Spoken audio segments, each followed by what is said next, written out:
Good morning friends, मैं हूं तौफीक। आपका स्वागत है आपके अपने चैनल एकरा एजुकेशन अड्डा पर, जहां आप शिक्षकों संबंधित कोई खबर होती है उन खबरों को लेकर मैं आप सबके सामने हाजिर होता हूं। आज की दो बहुत ही महत्वपूर्ण खबरें लेकर आप सबके सामने हाजिर हूं। जैसे कि आप पहला खबर देख रहे हैं टीआरई से संबंधित है। दूसरी खबर है आपकी शिक्षा जो ट्रांसफ़र है, शिक्षक ट्रांसफ़र, उसको लेकर दूसरी बहुत ही महत्वपूर्ण खबर है।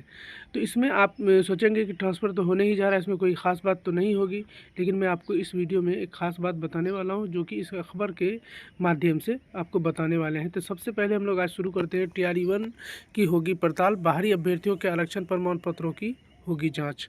तो इसमें क्या कुछ खबर निकल कर आ रही है, आइए इसको हम जानते हैं। जानने से पहले दोस्तों, अगर हमारे चैनल पर नए हैं, शिक्षकों संबंधित कोई भी अपडेट पाना चाहते हैं, चैनल को जरूर सब्सक्राइब कर लें। साथ ही साथ बेल आइकन को प्रेस कर लें, जैसे ही कोई वीडियो डालूँ सबसे पहले उसका नोटिफिकेशन आपको मिल जाए।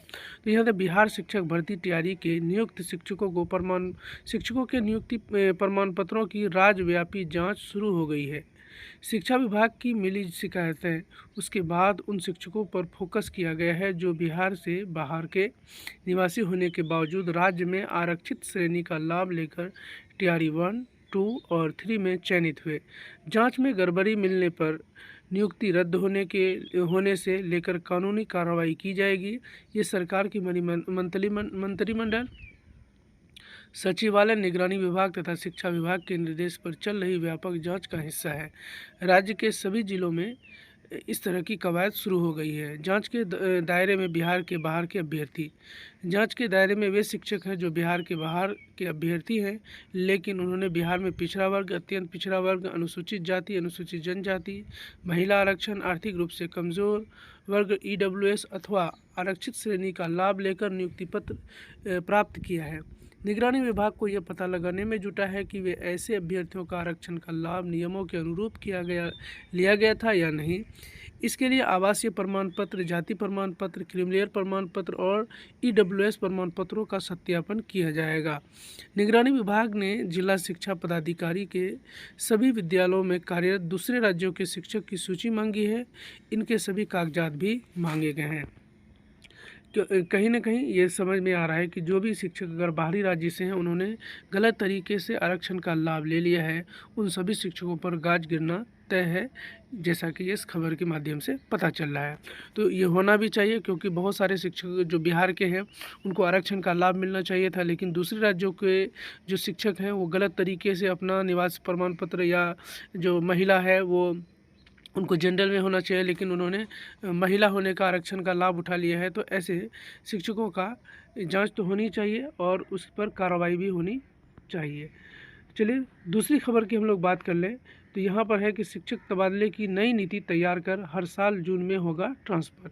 गंभीर बीमारी और महिला शिक्षकों को मिलेगी प्राथमिकता। जैसा आपने देखा होगा, लगातार शिक्षा मंत्री का बयान आ रहा है कि ट्रांसफ़र होने वाला है, और डेमो ई शिक्षा कोर्स पर आप देख रहे हैं कि धीरे धीरे प्रक्रिया आगे बढ़ती जा रही है। आइए इस खबर को पूरी तरह से समझते हैं।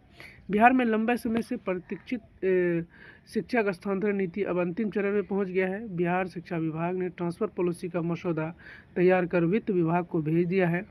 सूत्रों के अनुसार 24 जून को होने वाली राज्य कैबिनेट की बैठक में इस नीति पर विचार किया जा सकता है। यदि प्रस्ताव को मंजूरी मिलती है तो राज्य के हजारों शिक्षकों को स्थानांतरण का लाभ मिलेगा। नई नीति के तहत महिला शिक्षकों को बड़ी राहत देने का प्रावधान किया गया है। प्रस्तावित व्यवस्था में अनुसार महिला शिक्षकों का स्थानांतरण उसके गृह प्रखंड पंचायत के सटे पंचायतों में किया जाएगा। वहीं पुरुष शिक्षकों को गृह प्रखंड से जुड़े या समीपवर्ती प्रखंडों के पदस्थापित होने का प्रावधान भी रखा गया है। अब शिक्षा विभाग हर वर्ष जून के माह में शिक्षकों का ट्रांसफ़र करेगा, इसके लिए प्रावधान किया गया है। सूत्रों के अनुसार इस नीति के दायरे में प्रधान अध्यापक, प्रधान शिक्षक, विशिष्ट शिक्षक, पीपीएससी से नियुक्त शिक्षक शामिल होंगे। हालांकि नियोजित शिक्षकों को फिलहाल इस स्थानांतरण नीति से बाहर रखा गया है। नई नीति का महत्वपूर्ण पहलू गंभीर बीमारियों से जूझ रहे शिक्षकों को विशेष प्राथमिकता देना है।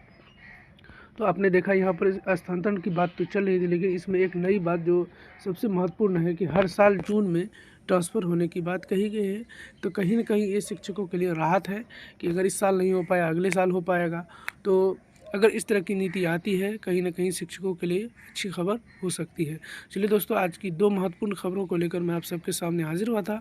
अगर ये खबरें आपको अच्छी लगी हो तो लाइक और शेयर ज़रूर करें। साथ ही साथ किसी तरह का अगर आप सवाल है, आप कमेंट कर सकते हैं। चलिए मिलते हैं अगली वीडियो में किसी नए अपडेट के साथ। बहुत-बहुत धन्यवाद।